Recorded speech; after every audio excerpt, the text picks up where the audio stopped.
Hola, hola, ¿qué tal? ¿Cómo están? Vamos a hablar un poquito de lo que está pasando en este momento en dos conflictos que de alguna manera poco a poco empiezan a regir la lógica de funcionamiento de las relaciones sociales y económicas en todo el mundo, en definitiva. Y tiene que ver con este régimen de guerra que lo empezamos a ver cada vez con mayor presencia y que se encuentra en un punto de alto riesgo. Y me refiero, en primer lugar, a la carrera diplomática que se está llevando adelante en este momento para retrasar y minimizar los riesgos de una escalada del conflicto que se está visualizando en Medio Oriente. Todo esto en el medio de un nuevo ataque israelí que mató a más de 100 personas en el centro de Gaza. El argumento de Israel es que allí funcionaba un centro de operaciones de Hamas.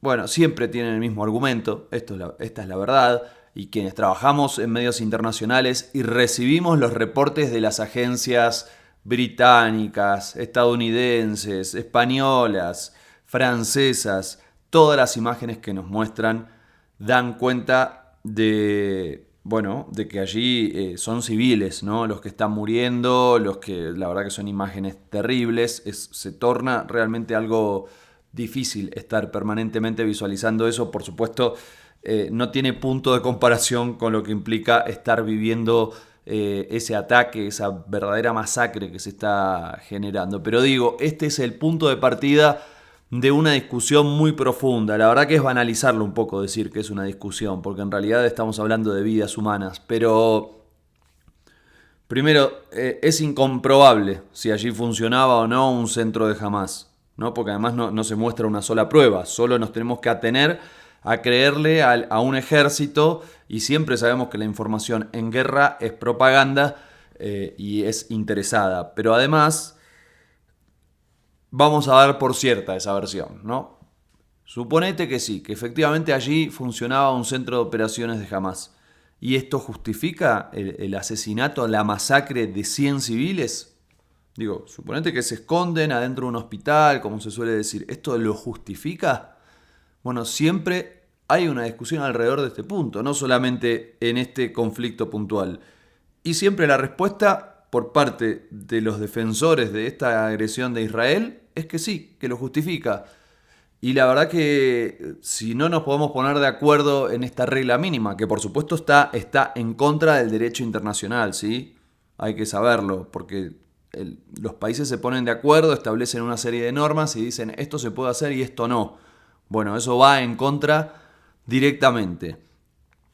Pero además esto sucede cuando el viernes la Unión Europea, Estados Unidos, Egipto y Qatar pidieron por favor que se retomen las negociaciones para un alto el fuego en Gaza y además funcionarios israelíes, más precisamente el ministro de Defensa, dijo que el país estaba listo para llegar a un acuerdo que permita la liberación de los rehenes. No pasaron ni 24 horas y llevaron adelante esta masacre. Es muy difícil una negociación en ese contexto.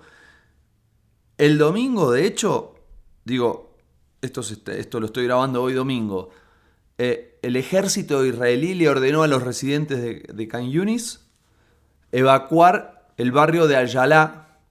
Esto es un barrio, una zona que anteriormente había sido designada por los propios militares israelíes como un lugar humanitario seguro. Claro, y todo esto tiene como trasfondo, y por eso las intensas gestiones diplomáticas para tratar de tranquilizar un poco la zona, de bajar un poco las tensiones, porque el miércoles 31 de julio fue asesinado en la capital de Israel el líder político de Hamas, el que se sentaba en las mesas de negociación, Ismail Haniyeh, quien, estaba en una visita oficial allí en Irán por la investidura del presidente Masoud Pezeshkian.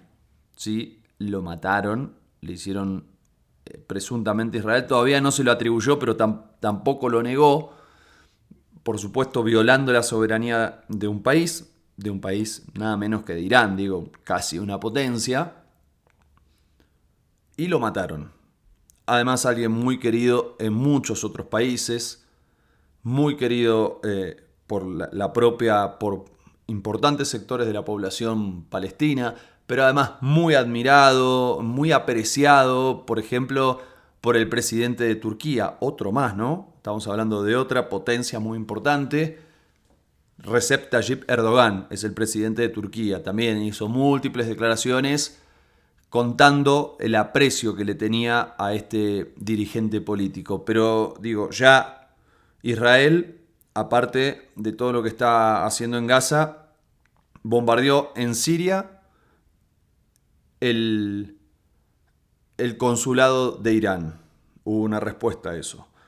Después llevó adelante un asesinato en territorio iraní. Está bombardeando persistentemente Líbano. Y lo mismo hizo en Yemen, en contra de los hutíes. Es decir, está en una fase expansionista y de agresiones y de bombardeos violando la soberanía de distintos países, que es verdaderamente asombroso y que, claro, obviamente conduce a una escalada porque se sienten afectados esos países. Es inevitable, ¿eh? Acá no hay buenos ni malos, no digo, pero es esperable que si hay una acción haya una reacción lógica por cómo funcionan las cosas. De hecho, acá cito un poco el podcast y sobre todo el newsletter de Un Mundo en Crisis, de la revista Crisis, que la verdad que se los recomiendo. Suscríbanse si les interesan estos temas, los temas internacionales, suscríbanse porque es excelente. Y hace una recopilación de algunos artículos, por ejemplo, habla de una nota de Yagut Faseli, es un corresponsal iraní de un sitio que se llama Al Arabiya, donde se preguntan hasta qué punto este crimen no es una vergüenza para Teherán, es decir, una tirada de oreja. También la pregunta es, bueno, ¿cuándo será la represalia que va a tomar Irán y cómo se va a llevar adelante? Esto que tiene que ver con una promesa que hizo el propio Ali Khamenei, que es el líder supremo de Irán. El mundo está totalmente expectante de esta situación. Te decía hace un ratito, hay muchísimos movimientos diplomáticos porque esto realmente puede llegar a tener una escalada preocupante. El diario inglés The Telegraph da cuenta de una discusión al interior del propio Irán entre la Guardia Revolucionaria y el propio presidente Masoud Pezeshkian, quien está proponiendo, bueno, desescalar un poquito. Él es un reformista, es alguien un poquito más alejado al líder supremo, pero de todas maneras, bueno, hay que ver cómo se resuelve eso. El martes, al mismo tiempo, y acá viene el otro panorama que tiene que ver con la guerra, con este mundo en guerra que estamos atravesando. El martes, las tropas que responden a Kiev ingresaron a la provincia de Kursk, donde un movimiento sorpresivo y eficaz, esto también lo cita Un Mundo en Crisis, tomando lo que dice Pablo del Amo, que es del sitio español Descifrando la Guerra. Dice, él lo califica de sorpresivo y eficaz, y también, leyendo un poco este portal, dice que una de las hipótesis más fuertes es que buscan distraer la atención de Rusia del Donbass, y claro, y de esa manera relajar un poco la presión que tienen en esa zona. Realmente el golpe fue muy fuerte. Hay quienes dicen que se trata de una acción demasiado arriesgada. También dicen que esto generó muchísima indignación en el Kremlin, sobre todo por parte del propio presidente. Y además se publicaron ya en el día de hoy algunas imágenes donde muestran la represalia de Rusia con algunos tanques. Esto me llegaba cuando estaba en el trabajo en algunas agencias. Algunos tanques ucranianos parcialmente destruidos, incendiados, algunos móviles, algunos vehículos también que estaban allí totalmente destruidos. Claro, siempre hay que tomar con muchas pinzas, ¿no? La información que se difunde por el lado de las partes. Y también, claro, hay quienes dicen, en realidad esta incursión, en Kursk estamos hablando de territorio ruso, por si no lo dije. Hay quienes dicen que es más que nada para generar un poco de show, un poco de fuegos artificiales, pero no tiene verdadera intención de ocupar el territorio. Lo último que se conoció también en el día domingo es que la planta de Zaporilla, que esto es una región ucraniana donde hay una planta nuclear. La región actualmente está controlada por Rusia, al igual que esa planta, y se difundieron algunas imágenes con un incendio de su torre de refrigeración. Aparentemente, según la información del organismo de la ONU para este tipo de plantas, lo que dicen es que no hay riesgo de afectación para la planta nuclear, pero hay que seguirlo con mucha atención porque puede llegar a ser verdaderamente sensible. Y esto empieza a mostrar una escalada cada vez más intensa, cada vez más fuerte del conflicto, que tiene un impacto directo en lo que vimos el lunes pasado, el famoso lunes negro, el derrumbe de los mercados, que después tuvo una recomposición, es cierto, y llegó al viernes prácticamente con el mismo número, y suele ser así, tienen como rebote los mercados, pero hay que ver qué va a pasar. Todavía no es seguro. Te lo conté en un episodio anterior, qué ocurrió, que tiene que ver con las tasas de Japón, que eran prácticamente a cero, que se sacaba el dinero de allí, se lo llevaba a lugares de tasas altas. Así, ahí se hacía un retorno, eso permitía que rinda muchísimo. Y claro, como subió un poquito las tasas de interés Japón, eso obligó a que se retiren esos capitales. Digo, cuando hablo capitales, no sos vos haciendo una pequeña inversión en un Bitcoin. Estos son capitales grandes, en serio, con una capacidad de movilización de un lado a otro, que juegan a un tono especulativo de peso, ¿sí? Muy, pero muy grosso. Y bueno, retornaron parte de esos capitales a Japón. Claro, pero eso no es lo único que afecta, porque el otro tenía que ver con la probable recesión que se está especulando en Estados Unidos, producto de que las cifras de desempleo no dieron demasiado bien, tampoco dieron demasiado mal, pero con eso alcanzó como para que haya un temor en Estados Unidos ante la posibilidad de que se empiecen a bajar un poco las tasas de interés, justamente porque cuando se suben las tasas de interés, eso afecta la producción, afecta el consumo y en definitiva termina generando esta recesión. Y entonces, ¿cuál es la especulación? Que como la suba de tasas afecta a eso, lo que van a hacer es bajarlas. Y como las van a bajar, esos capitales que estaban rumbeando hacia Estados Unidos y otros países que tienen tasas altas, empiezan a tener cierta preocupación y los empiezan a llevar hacia otros, a retornar a Japón o a otros lugares del mundo. Claro, ¿y qué tiene que ver todo esto con la guerra? El precio del petróleo. ¿Por qué? Porque todo este conflicto bélico se desarrolla en el marco de zonas que por ahora parecen no estar afectadas en cuanto a la comercialización internacional del petróleo y de otras fuentes energéticas, pero,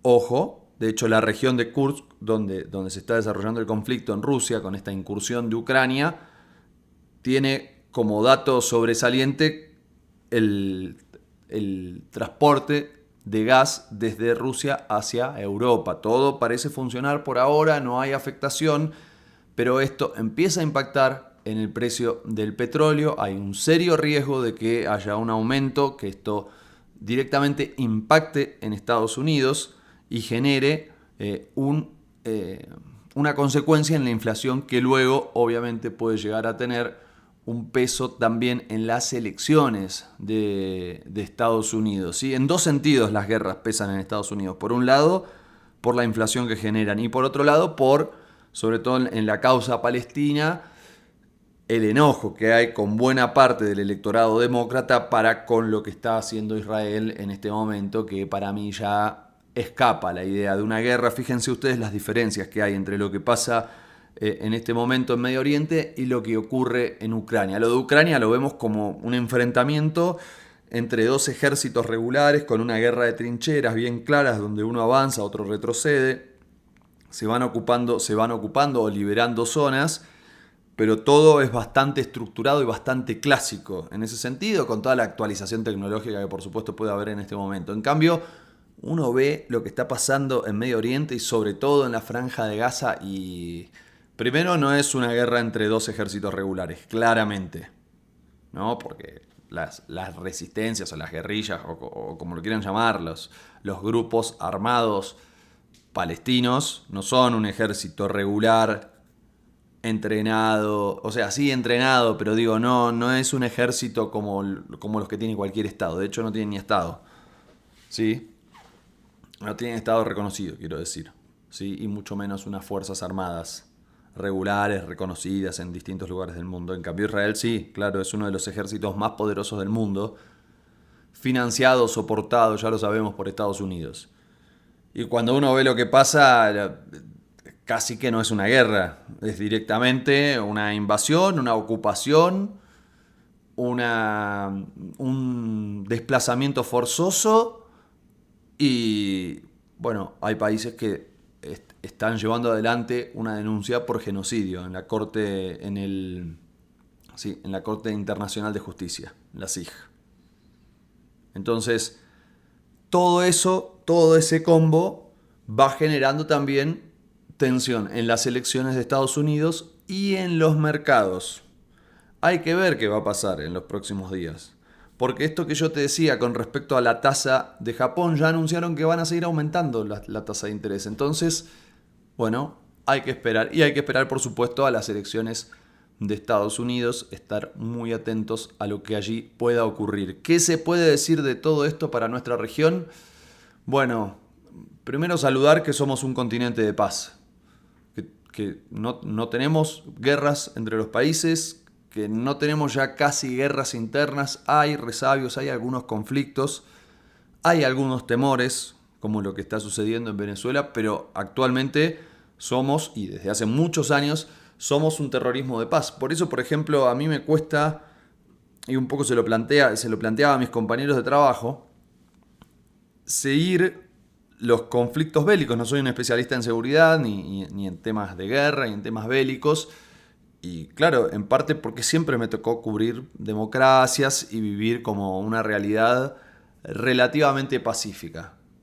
En cambio, lo que se está viviendo en otros lugares del mundo es verdaderamente alarmante y requiere también mayor estudio, mayor comprensión, mayor profundidad por parte de nosotros que somos los responsables de informarlos, de contarles las cosas a todos ustedes, y en ese sentido estamos muy, pero muy atentos a cada uno de estos movimientos. Por ahora parece que incide en tanto economías emergentes que siempre son afectados por cada uno de los movimientos que se puedan llegar a dar en las finanzas internacionales o en las relaciones comerciales internacionales, pero hay que ver, ¿no? Esta semana que pasó ya devaluó Brasil.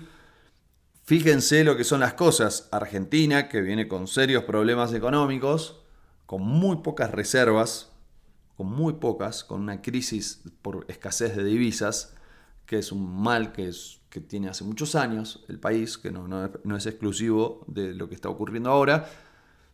Pero sí es cierto que el gobierno actual es muy refractario al cepo, ¿sí? Al control de cambios que tiene el país, la imposibilidad de comprar dólares. Y sin embargo eso es lo que ha ayudado, sobre todo en este último hecho, a que no se resienta la situación económica y financiera del país. Todo un dato, y me parece que no lo van a decir, pero de alguna manera se aferra, se ata el gobierno de Milei a ese cepo, porque es lo que le permite de alguna manera tener aire y sobrevivir frente a estos hechos internacionales, que me parecía interesante compartirlo con ustedes porque no está claro, no se termina de ver cuál es el vínculo que tiene con este mundo en guerra, este régimen de guerra que atraviesa al mundo y que de alguna manera también afecta estas crisis, estos problemas financieros internacionales. Habrá que ver qué sucede en los próximos días.